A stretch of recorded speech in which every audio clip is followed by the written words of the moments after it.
राधे राधे दोस्तों, आज आपको ये जो पौधा आपको दिख रहा है ये है हार सिंगार पारिजात। ये पौधा हर कोई कटिंग से नहीं लगा पाते हैं, तो आज हम बिल्कुल आसान तरीका और हर घर में ये जो उपलब्ध होते हैं उसी से हम आपको ये कटिंग को लगाने का तरीका बताएंगे। दोस्तों ये पारिजात है, कितने लोग लगाते हैं और थक जाते हैं कि जो हम लगा रहे हैं ये हमारे पास रूटिंग हार्मोन है या और अन्य यूट्यूबर जो है रूटिंग हार्मोन से लगाते हैं तो उसका ग्रो कर जाता है और आपका ग्रो नहीं करता है। तो दोस्तों आज हम आपको तरीका बताएंगे कि रूटिंग हार्मोन नहीं है तो आप चिंता में मत पड़े। दोस्तों ये जो हमारे हाथ में देख रहे हैं ये है एलोवेरा जेल है और ये है हमारे हाथ में जो है हल्दी। दो चीज का मिश्रण से हम आपको पारिजात का पौधा लगाने का तरीका बताएंगे। दोस्तों कितने लोग जो होते हैं बहुत ही मायूस होते हैं कि हमारे पास रूटिंग हार्मोन नहीं है और हम कहां से लाएं। हम मेरे घर में भी पारिजात का पौधा होना चाहिए। ये बहुत ही मनमोहक पौधा है और देवलोक से आया हुआ पौधा है, हर कोई लगाना चाहते हैं। तो जो मार्च का महीना चल रहा है ये महीना में क्या होता है, उमस टाइप का, ज्यादा ना गर्मी रहता है और ना ज्यादा आपका ठंडा रहता है, तो ये मौसम बहुत ही अच्छा होता है कटिंग लगाने के लिए। कितने लोग पूछते हैं ना कि किस मौसम में लगाएं, तो ये जो मौसम है अभी कभी भी कोई भी कटिंग लगाएं, बीज लगाएं, बहुत ही अच्छा लगेगा। और अभी भी इसका जो फ्लावरिंग का टाइम है तो धीरे धीरे कम हो रहा है, तो अब इसे हम लगा लेते हैं क्योंकि ना ही इसमें फ्लावरिंग आ रहा है और इसका कटिंग अभी लगाएंगे तो फिर हम नेक्स्ट समय इसमें फूल ले पाएंगे। तो लगाने का तरीका देखिए किस तरह करना है। सबसे पहले आपको इसे हम हटाते हैं और इसका तरीका बताते हैं कि आपको रूटिंग हार्मोन के लिए क्या करना चाहिए। तो अभी हम इसे क्या करेंगे, इस तरह से छीलेंगे। कितने लोग होते हैं कि इसका डायरेक्टली डाल देते हैं और कुछ इस तरह से करेंगे तो आपका इसमें क्या होगा, दो चीज का जब मिश्रण हम करते हैं तो हमारा जो हार्मोन है हमारे कटिंग का बहुत ही अच्छा से ग्रो होता है। यानी जो रूटिंग हार्मोन है इस तरह से हमारे पौधे को फंगस लगने नहीं देता है। तो हमें क्या करना है, इस तरह से जेल को, केवल जेल को ही निकालना है। इस तरह से हम जो जेल निकाल ले रहे हैं,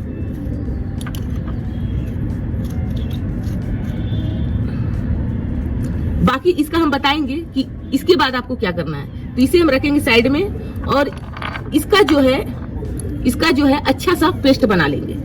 बिल्कुल उंगली से आप अच्छा से इसका पेस्ट बना लेंगे। पेस्ट हमारा बन चुका है, अब इसे रखेंगे साइड में। दोस्तों अब ये जो कटिंग है इसको कुछ लोग काटते नहीं है, तो हमें कटिंग किस तरह से करना है, और कोई भी कटिंग आप जब भी ले तो इस तरह से आप डाल वाला ले, यानी कि जितना तना वाला लेंगे उतना जल्दी हमारा पौधा बूसी होगा। तो इसके लिए हमें क्या करना है, पौधा का कटाई करना है। तो इस तरह से हम पहले कटाई कर लेते हैं, ज्यादा लीफ हम इसमें रहने नहीं देंगे इस तरह से, क्योंकि यदि ज्यादा लीफ रहेगा तो हमारा पौधा को ग्रो होने में टाइम लगेगा और इसलिए हम इसे इस तरह से कट कर दे रहे हैं। तो पौधा हमारा हल्का हो गया और जहां से हमें लग रहा है कि अब ये जो है हल्का हो गया। इसके बाद आपको क्या करना है, इसका हम भी कटाई कर लेते हैं। 2 डाल लगाएंगे, कभी भी आप लगाएं तो 2 ही डाल लगाएं,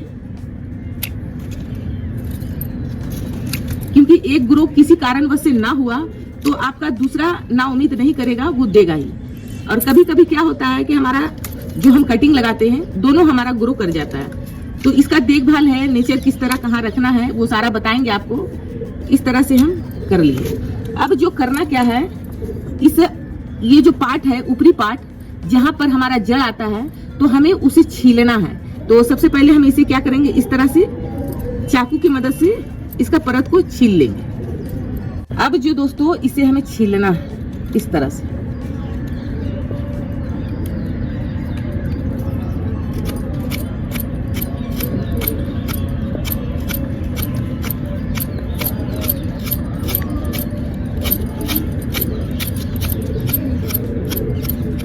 इस तरह से छीलकर हमें क्या करना है, तिरछा कट लगाना है इस तरह से, जिस तरह से पेंसिल को छीलते हैं, बिल्कुल इस तरह से।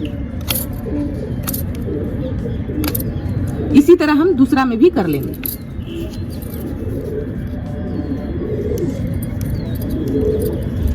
और ये ध्यान रहे जो ये गांठ है, ये गांठ आपका नीचे मिट्टी के अंदर जाना चाहिए। तो इस तरह से हमें क्या करना है,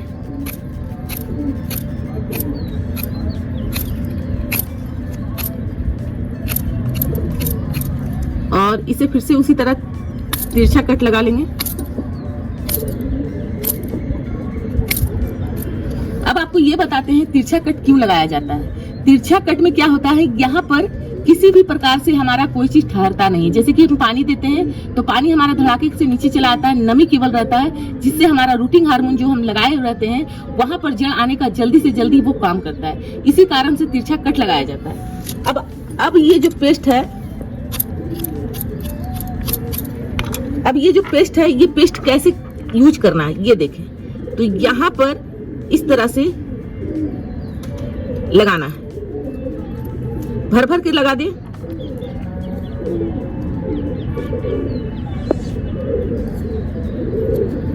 इस तरह से लगाने के बाद हम दूसरे में भी इस तरह से लगा लेंगे।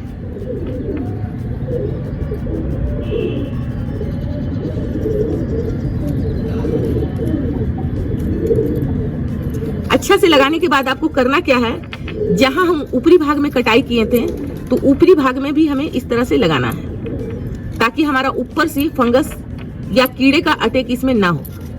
क्योंकि नीचे तो ये बरकरार है, पर ऊपर में भी हमारा इस तरह से यदि कर देते हैं तो हमारा फंगस ऊपर से भी नहीं लगेगा और कटिंग को कोई भी मौका नहीं मिलेगा खराब होने का।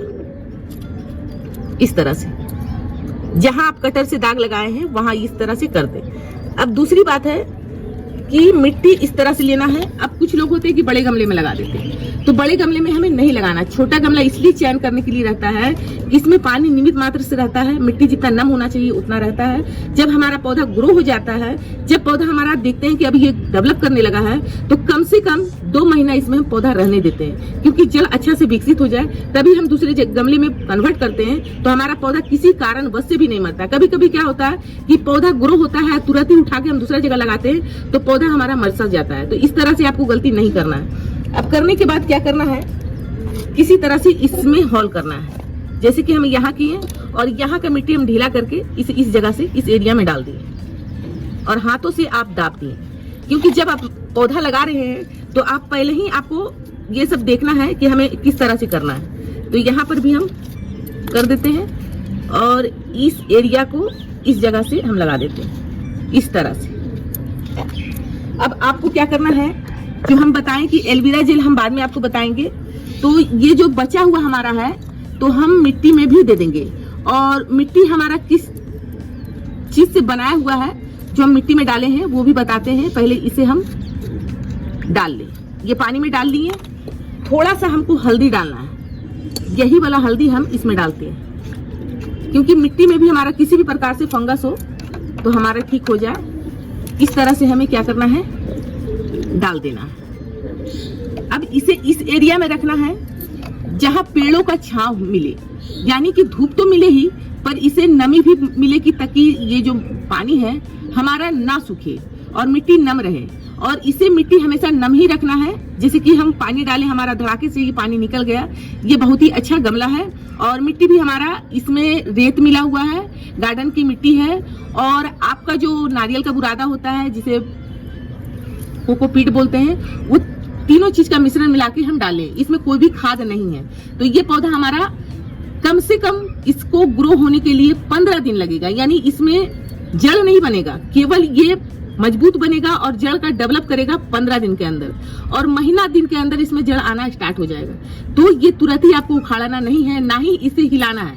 कोई पंछी या बच्चे इसे हिला देता है तो नहीं लगेगा, इतना सावधानी आपको रखना है। तो इसे पेड़ों के बीच में रखें, नहीं तो आप अपने जहां पर छनकर धूप आता है उस एरिया में इसे रखें। ये जानकारी आपको अच्छा लगा हो तो वीडियो को लाइक करें, चैनल को सब्सक्राइब करें। धन्यवाद दोस्तों, राधे राधे।